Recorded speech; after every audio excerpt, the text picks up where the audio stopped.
چند دن خلافت کے گزرے تو ابو سفیان مکہ سے آئے سیدھے حضرت علی کے پاس آ کر انہوں نے ماچس جلائی، ہم اپنی زبان میں سمجھانا کو تیلی لگانے کی کوشش کی۔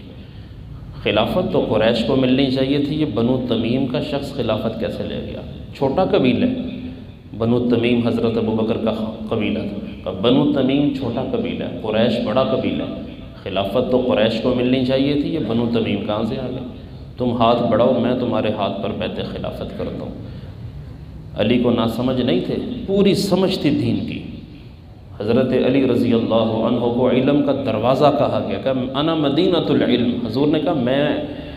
میں محمد علم کا ایک شہر ہوں، تو شہروں کے دروازے ہوتے ہیں، گیٹ ہوتے ہیں، علی اس کا دروازہ ہے، جس نے مجھ سے علم حاصل کرنا ہے وہ علی کے ذریعے سے ہی آئے گا۔ تو حضرت علی سمجھ گئے یہ تیلی لگا رہے ہیں، تو حضرت علی نے فرمایا میں دیکھ رہا ہوں کہ تو شیطانی کر رہا ہے، لیکن ایسا نہیں ہونے دوں گا میں، اور ابو سفیان کو کھری کھری سنائی اور وہاں سے روانہ کیا، اور وہاں سے اٹھ کے سیدھے حضرت صدیق کے پاس پہنچے، اور وہاں حضرت عمر فاروق بیٹھے ہوئے تھے، تو کہنے لگے میں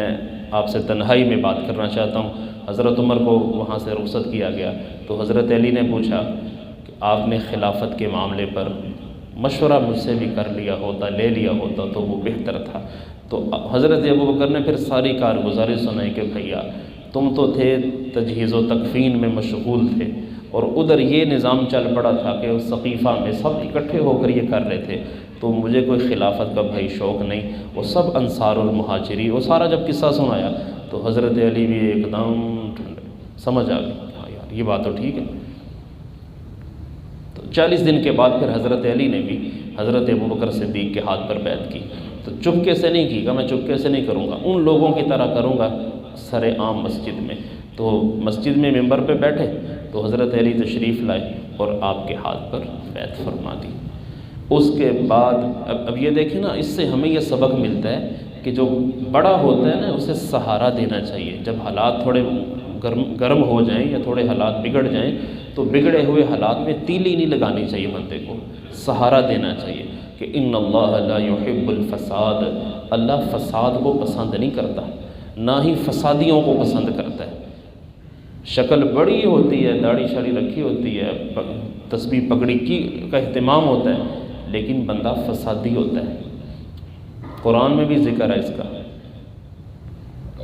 قرآن میں آپ میں بھی ذکر ہے۔ اخنس بن شریق ایک شخص تھا، اخنس بن شریق منافق شخص تھا، حضور کے پاس آتا تھا اور بڑی جناب لگائی بجائی والی باتیں، میٹھی میٹھی باتیں کرنا، اور اپنے ایمان پر حضور کو گواہ بنانے کی کوشش کرنا کہ جی میرے جیسا تو ایمان والا ہی کوئی نہیں، مجھے آپ سے بڑا عشق ہے، بڑی محبت ہے۔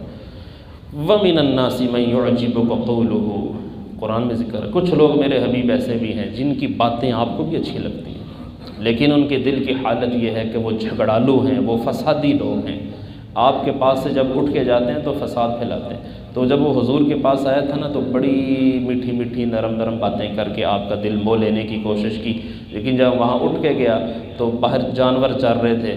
اونٹ چر رہے تھے، ان کی ٹانگیں بھی کاٹنے لگا، صحابہ کرام کی کھیتیاں تھیں ان کو آگ بھی لگا دی۔ تو اللہ نے اس بدبخت کا ذکر کیا کہ ایسے بھی لوگ ہوتے ہیں جو دو منہ والے ہوتے ہیں،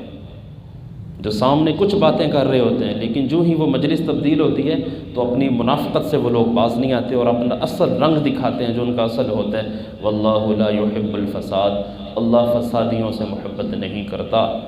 اللہ جوڑنے والوں سے محبت کرتا ہے جو جوڑ پیدا کرتے ہیں۔ تو آپ حضرات سے بھی میری گزارش ہے جب بھی ایسے موقع بنے، چھوٹوں کو سنبھالنے کی ضرورت پیش آئے نا تو چھوٹوں کو سنبھالنا چاہیے، ٹھڈے نہیں مارنے چاہیے، فساد نہیں پھیلانا چاہیے، اور جب جہاں کوئی فساد کی صورت بنے پانی ڈالو، اس آگ کو بجھانے کی کوشش کرو کہ زمین پر فساد پھیلے، اللہ اس کو برداشت نہیں کرتا۔ جنوں نے فساد ہی تو پھیلایا تھا، تبھی تو اللہ نے جنوں کو یہاں سے بھگا کر انسان پیدا کیا کہ انسان ہے یہ میرا ذکر کرے گا، تسبیح پڑھے گا، میرا